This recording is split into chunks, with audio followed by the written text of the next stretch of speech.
Sa Magenta Palace, ay pinulong ng Reyna sina Lloyd at ang mga maharlikang noninites sa ginagawa ng ating bida. Para pakinggan ang gusto sabihin ng bawat panig, pinaunang magsalita ng Reyna ang guild leader. Ito si Victor, ang guild leader ng mga builder sa Magenta.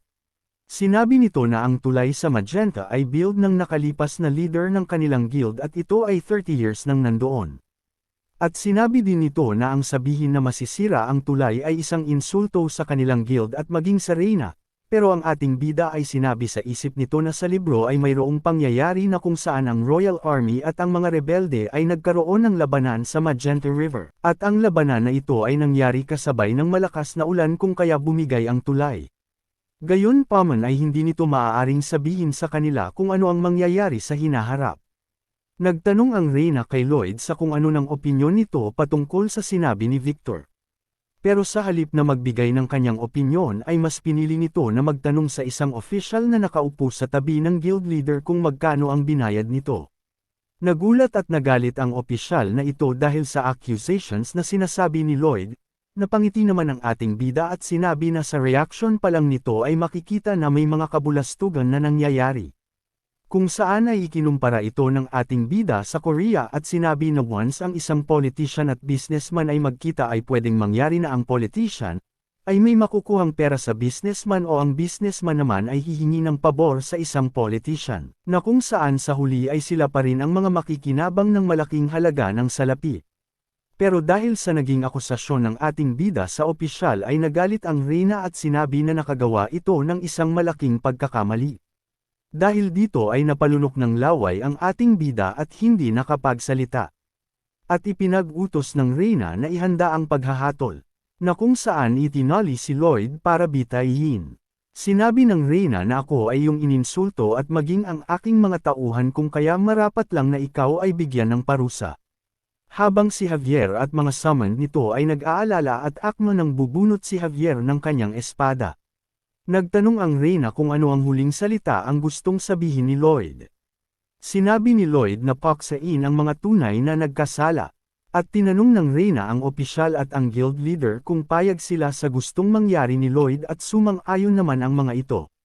Kaya naman sinabi ng Reyna na dapat mapatunayan din ng kanyang opisyal ang pagiging inosente nito. Pero tila namutla at nagbukol-bukol ang pawis ng opisyal na ito. At ito ay pinalibutan ng mga mages ng Reyna, habang si Lloyd naman ay ngiting demonyo sa Gedli. At dito ay ipinag-utos ng Reyna na gamitin ang confession spell sa dalawang unggoy.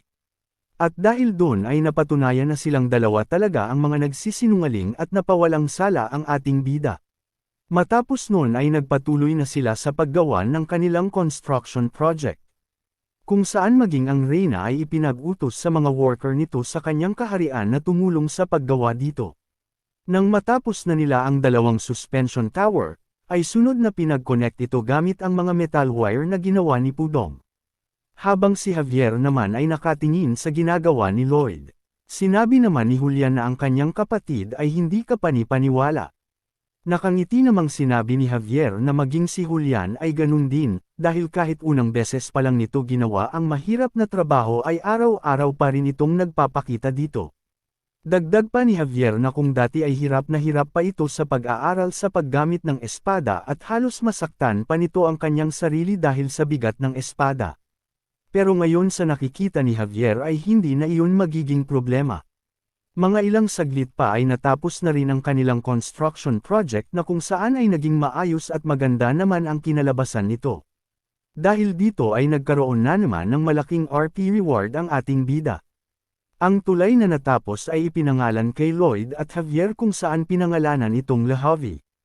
At ginawaran pa ng parangal si Lloyd bilang isang master builder. Habang si Corgedes ay nakatingin at sinabi na siya naman talaga ang gumawa ng platform pero bukod tanging si Lloyd lang ang nakagawa ng ganoong design. Kung kaya marapat lang din na tawagin itong master builder. Dito ay sinasabi ni Lloyd sa sarili na once ang construction fee ay mag-umpisa ng pumasok sa kanila ay mababayaran na nito ang lahat ng kanilang mga utang pero meron pa silang malaking problema. Sabay tingin sa Reyna. Samantala ang Reyna naman ay iniisip kung paano gagamitin ng maayos si Lloyd dahil sa marami siyang pwedeng ipagawa dito. Ito pala ang problema na tinutukoy ni Lloyd, ang mga posibleng pag-uutos ng Reyna sa kanya, pero tatanggihan niya na lang daw ito dahil ang gusto nito ay maging mayaman na walang ginagawa kundi ang kumain at matulog lang ng buong araw. At sinabi na mag-stick lang ito sa plano, ang pagtakas sa pagkakahawak sa kanya ng Reyna habang sinusolusyonan ang problema sa academy nila Julian. Sinabi ng Reyna na may gusto itong hilingin kay Lloyd na pag-uusapan nila pagbalik sa palasyo. Pagbalik sa palasyo, dito ay sinabi ng Reyna na ipinagkakalob nito kay Lloyd ang isang marangal na titulo, at mga ari-ari ang angkop sa mga ability nito. Kung saan makikita na hindi sang-ayon ang ibang opisyal dito. Napansin naman iyon ng Reyna na hindi naging masaya sa desisyon nito ang kanyang mga opisyal. At dito ay nagpasalamat si Lloyd para sa papuri at kabutihan ng Reyna. Pero sinabi nito na may mas malaki itong gusto. Napatingin dito ang mga opisyal, at ang Reyna naman ay tinanong kung ano ang gusto ni Lloyd. Sumagot ang ating bida na kung sa tingin ng Reyna na reasonable ang hiling ng ating bida ay maaari na nitong bawiin ang mga offer na titulo at mga ari-arian. Sinabi ng Reyna na sabihin niya ito saka magdi-decide once na marinig na niya ito. Kaya sinabi ni Lloyd na ang gusto nito ay isang cleansing. Cleansing ng Royal Academy. Nagulat ang Reyna sa hiling na ito ni Lloyd. Kaya pina-explain niya rito ang dahilan kung bakit niya gusto gawin yun. Kaya pinaliwanag ni Lloyd at sinabi na ang Royal Academy ay puno ng mga corruption, hindi pantay-pantay na pagtrato, at mga kasuklam-suklam na pag-uugali. At sinabi rin ng ating bida ang mga nararanasan ng mga estudyante na may mababang ranggo kung saan nakakaranas ang mga ito ng mental at physical na pananakit. Dagdag pa ng ating bida na ang mga guro dito ay alam ang mga nangyayari pero sila ay nagbubulag-bulagan, at mas interesado pa ang mga ito sa pagpapayaman sa pamamagitan ng mga kickbacks para sa pansariling interest. Dahil sa mga sinabi ni Lloyd ay makikitang kabado 20 ang mga sangkot na opisyal sa lahat ng mga sinabi nito. Para mapatunayan ang lahat ng sinasabi ni Lloyd, ay pasekreto nitong pinaimbestigahan ng Royal Academy kung saan inilista nila ang lahat ng tiwali sa pamamalakad sa academy na ito. Dahil dito ay di na napigilan mag-react ng ibang opisyal at sinabi na si Lloyd ay sinungaling, dahil hindi daw yun nangyayari sa Royal Academy. Dahil sa pagtalak ng dalawa ay ipinag-utos ng Reyna na gamitan ang mga ito ng confession spell. Matapos noon ay ayon, pinapatuka sila sa mga uwak. At nagkaroon na nga ng cleansing sa Royal Academy na pinangungunahan mismo ng Reyna.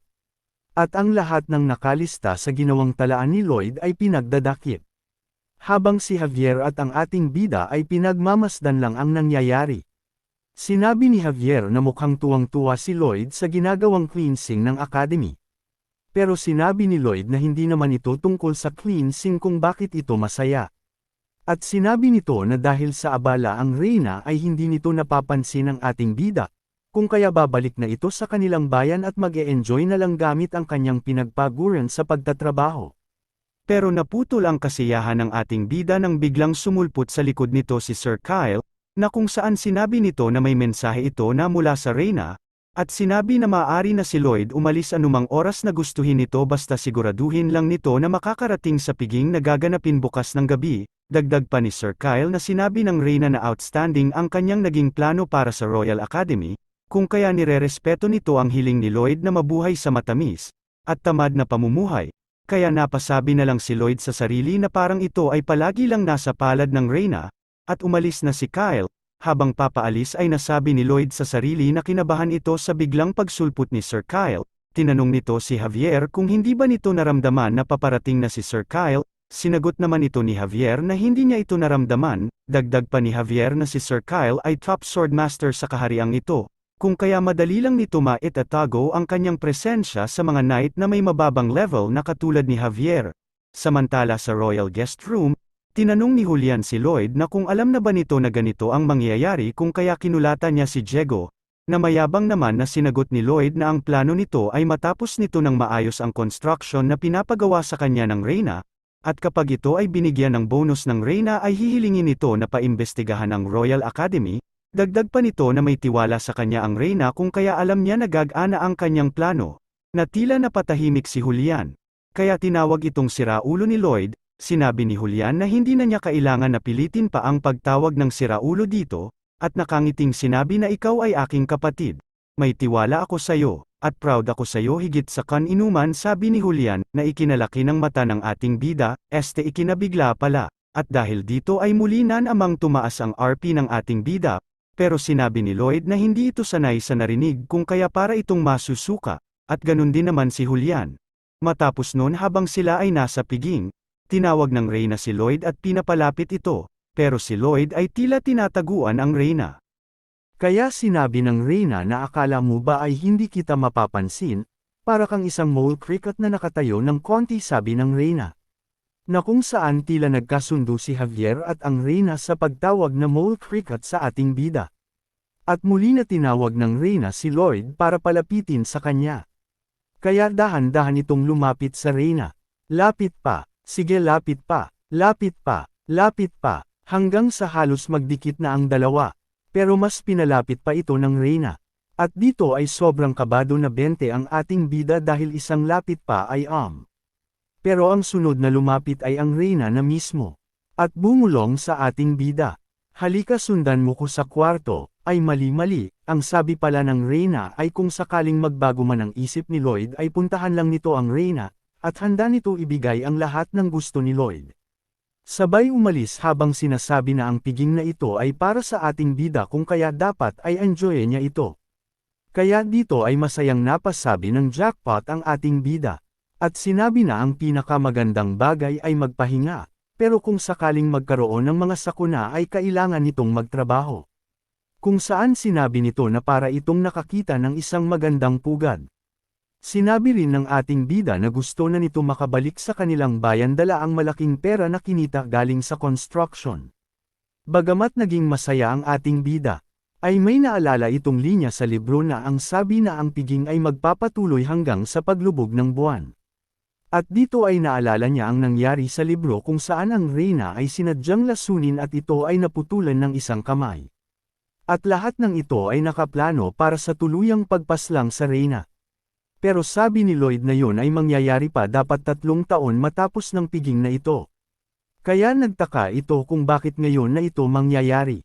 At kung bakit manggagaling pa ito kay Sir Kyle, sabi ni Lloyd. Sa sumunod na eksena naman ay makikitang tila pagod na pagod ang Reyna. Sinabi nito kung napasobra ba ito sa pag-inom ng alak, pero alam nito na sakto lang sa usual na pag-inom ang ginawa nito. Kung kaya inisip na lang nito na baka dahil lang ito sa kanyang pagiging abala sa mga nagdaang araw. At sa paghahanda sa paparating na baha at sa sunod na galaw ng asfahan na kalaban ng kanilang estado. At dito ay pinakita si Samarkand, kung saan sinabi ng Reyna na ito ay bumubuo ng kanyang army. At base sa kanyang spies, ang army ay hindi lang para sa military exercise kundi sa isang pananakop. Patuloy na iniisip ng Reyna ang maaaring gawing hakbang ni Samarkand, nang biglang sumakit ang ulo nito. Nagtataka ito kung bakit hindi nanyo neutralize ng kanyang mana ang alkohol na nainom nito. Maging ang tibok ng puso nito ay bumilis kung kaya nahihirapan itong huminga. Sinusubukan itong gamitin ang kanyang mana para ma-neutralize ang nararamdaman nito, pero hindi niya magawa, kaya mas lalo itong nahirapan sa paghinga. At dito ay napagtanto nito na siya ay nalason. Dahan-dahan itong tumayo, at sumisigaw kung may tao na malapit dito. At sinasabi nito na papuntahin ang kanyang manggagamot pero tila walang nakakarinig sa kanya. Hanggang sa magbukas ang pinto at pumasok si Sir Kyle. Sinabi ng Reyna na salamat at sakto ang dating ni Kyle dahil kailangan nito ng tulong, kung kaya hinihingi nito ang kamay ni Kyle. Sumagot naman si Kyle na tama ang Reyna at nandito ito kasama ang Reyna. At sinabi na tutulungan niya ito na sumalangit na. Nagulat ang Reyna sa narinig. Sa kabilang banda naman ay sinabi ni Lloyd kay Javier na sila ay may problema. Kaya sumama naman si Javier dito. Sinabi ni Lloyd kung hindi ba ito magtatanong kung ano ang nangyayari. Sagot naman ni Javier ay may nararamdaman itong kakaibang mana. At tinanong si Lloyd kung ano ang kanyang gagawin. Sinabi ni Lloyd na talunin nito ang isang swordmaster. Sumagot si Javier na alam nito na hindi ito nagpapatawa, pero sana naman daw ay wag itong gawin biro, sabi ni Javier. Kaya sinabi ni Lloyd na paano kung bigyan mo na lang ako ng sapat na oras. 1 minute, sabi ni Javier. 2 minutes, sabi naman ni Lloyd. At agad na tumakbo si Javier at kinuha ang metal na pinagtitirikan ng kandila. At sinabing 3 minutes sabi ni Javier. I'll take it sabi ni Lloyd. Saka nagmadali. Nagsimula ng atakihin ni Kyle ang Reyna, pero nagawa naman itong mas alag ng Reyna. Sinabi ni Kyle na bagamat nakainom na ng lason ang Reyna ay nagagawa pa rin ito na salagin ang tatlong magkakasunod na atake ni Kyle. Nagtanong naman ang Reyna kung bakit ito ginagawa ni Kyle. Pero tinadyakan ito ni Kyle sa sikmura at akma na natatapusin ni Kyle ang Reyna. Nang biglang atake ni Javier kay Kyle, na agad naman itong naiwasan. Sabay ganti ng atake kay Javier. Laking gulat ni Kyle nang masalag ni Javier ang kanyang atake gamit lamang ang stick ng kandila. At ito ay humahanga sa mana na tinataglay ni Javier. Patuloy sa pag-atake si Javier kay Kyle. Habang si Lloyd naman ay mabilis na tumakbo papalapit sa Reyna. Nagtanong ang Reyna kung ano ang ginagawa ni Lloyd. Pero tinakpan lang nito ang bibig ng Reyna at sinabing mamaya na ito magdaldal. Dito ay makikita na ginagamit ng ating bida ang kanyang Osharan Core Technique, na kung saan inaabsorb nito ang lason na mula sa Reyna. Habang ginagawa yun ni Lloyd, ay patuloy pa rin sa paglalaban ang dalawa. Makikitang tila nag-iipon ng enerhiya si Kyle. Kaya nasabi ni Javier na ang Aura Sword ay ang espada na isang Sword Master lang ang makakagamit, na kung hindi ito mapipigilan ni Javier ay katapusan na nila. Kaya naman dahil dito ay inihagis nito ang kanyang gamit na sandata, na madali lang nasalag ni Kyle, pero sakto naman na bumalik ito sa kamay ni Javier. Kung kaya gumamit ito ng Mana Blast, at dito ay sinabi ni Kyle na ina-admit nito na ang technique at manipulation nito ng mana ay talagang kahanga-hanga, pero kulang pa ito sa tunay na live combat experience, kaya binigyan ito ng isang malakas na atake ni Kyle, na dahilan ng lubhang pagkapinsala sa katawan at pagkasira ng sandata na ginagamit ni Javier. Habang si Lloyd naman ay patuloy sa pag-absorb ng poison na mula sa Reyna, at sinasabi na umaasa ito kay Javier, dahil kapag natalo si Javier ay katapusan na rin nilang lahat. Kaya naman kung gusto mo na masubaybayan ang ating kwento ay i-open mo lang ang notification bell pagkatapos mo na mag-subscribe.